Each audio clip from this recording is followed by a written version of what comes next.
growing some of your own food is one of the best things that you can do for the environment.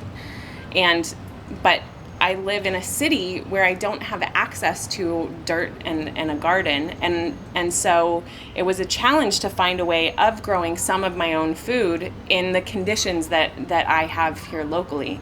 And so it was really just a matter of experimentation once I thought about hydroponics and how they could possibly be made to fit the conditions of a window. So hydroponics is a different way of growing, and the plant's roots actually grow differently. So in soil, they have to grow very large root systems to go find new water and nutrients in the soil.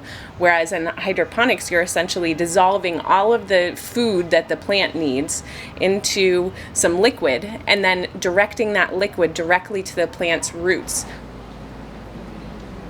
This is a typical kind of air pump that you get at an aquarium store for your fish tank.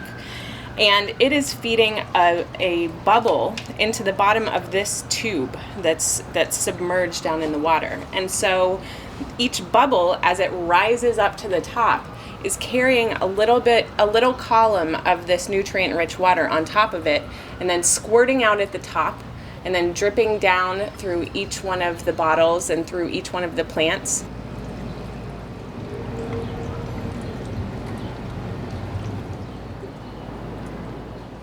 More than 13,000 people around the world have downloaded the instructions.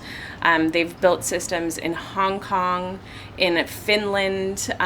There was a whole team there that really wanted to grow vegetables during the middle of the dark days of the winter. People in every hemisphere at this point have done it. In general, a lot of kind of leafy kinds of vegetables and greens, when they come to us in the stores, they've usually been trucked for 3 or 4 days, or it's been 3 or 4 days since they were actually harvested. And throughout the course of that process, they're essentially dying.